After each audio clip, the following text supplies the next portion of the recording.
শীতের এই বাঁধাকপি দিয়ে যে এত মজার স্ন্যাক্স বানানো যায় সেটা না দেখলে বিশ্বাসই হবে না। তার জন্য একটা বাঁধাকপি নিয়ে নিয়েছি, অর্ধেকটা বাঁধাকপি কুচি কুচি করে কেটে ভালোভাবে ধুয়ে নিয়ে পানিটা ছেঁকে নিয়েছি। তারপর সরিষার তেলের মধ্যে আদা রসুন বাটা হালকা করে ভেজে নিয়ে বাঁধাকপি দেওয়ার পর স্বাদ মতো লবণ, হলুদের গুঁড়ো, জিরে গুঁড়ো, ধনে গুঁড়ো দিয়ে 4-5 মিনিট ভালোভাবে ভেজে নিয়েছি। তারপর এর মধ্যে পেঁয়াজ, গাজর, কাঁচামরিচ দিয়ে সেদ্ধ হওয়া পর্যন্ত ভেজে নিয়েছি। সবশেষে অল্প একটু টমেটো সস, চাট মশলা, ধনেপাতা কুচি, তার সাথে অল্প একটু নুডলস, সয়া সস আর একটু লেবুর রস দিয়ে ভালোভাবে মিশিয়ে নিয়েছি। এই বাঁধাকপির পুরের মধ্যে নুডলস দেওয়ার জন্য কিন্তু টেস্টটা আরো অনেক গুণ বেড়ে গেছে, তো আপনারা চাইলে একবার হলো বানিয়ে খেয়ে দেখবেন। তারপর ময়দার মধ্যে লবণ, চিনি, সয়াবিন তেল দিয়ে মিশিয়ে একটা ডো মেখে রেখেছিলাম। এবার এই ডোটা থেকে আমি ছোট ছোট করে লেচি কেটে নেব। এবার এই লেচিগুলো থেকে একেবারে পাতলা পাতলা করে রুটি বেলে নিতে হবে। রুটির ওপরে অল্প করে একটু তেল আর ময়দা ছড়িয়ে দিয়ে আরো একটা রুটি দিয়ে একেবারে পাতলা করে বেলে নিয়েছি। তারপর হালকা গরম প্যানের মধ্যে উল্টে পাল্টে সেকে তুলে নিতে হবে। তো এইভাবে খুব সহজেই খুব অল্প সময়ের মধ্যে সবগুলো সিট আমি তৈরি করে নিয়েছি। তারপর একটা সিট নিয়ে বাঁধাকপির পুরটা এক সাইডে লম্বা করে ছড়িয়ে দিয়েছি।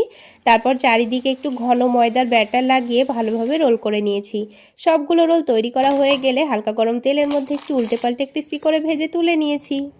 শীতের এই বাঁধাকপি দিয়ে যে এত মজার স্ন্যাক্স বানানো যায় সেটা না দেখলে বিশ্বাসই হবে না। তার জন্য একটা বাঁধাকপি নিয়ে নিয়েছি, অর্ধেকটা বাঁধাকপি কুচি কুচি করে কেটে ভালোভাবে ধুয়ে নিয়ে পানিটা ছেঁকে নিয়েছি। তারপর সরিষার তেলের মধ্যে আদা রসুন বাটা হালকা করে ভেজে নিয়ে বাঁধাকপি দেওয়ার পর স্বাদ মতো লবণ, হলুদের গুঁড়ো, জিরে গুঁড়ো, ধনে গুঁড়ো দিয়ে 4-5 মিনিট ভালোভাবে ভেজে নিয়েছি।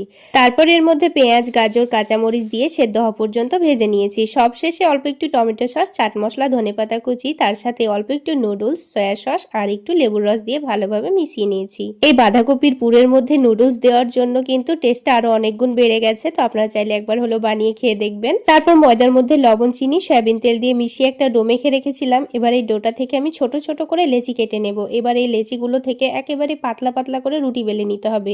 রুটির ওপরে অল্প করে একটু তেল আর ময়দা ছড়িয়ে দিয়ে আরো একটা রুটি দিয়ে একেবারে পাতলা করে বেলে নিয়েছি। তারপর হালকা গরম প্যানের মধ্যে উল্টে পাল্টে সেকে তুলে নিতে হবে। তো এইভাবে খুব সহজেই খুব অল্প সময়ের মধ্যে সবগুলো সিট আমি তৈরি করে নিয়েছি। তারপর একটা সিট নিয়ে বাঁধাকপির পুরটা এক সাইডে লম্বা করে ছড়িয়ে দিয়েছি।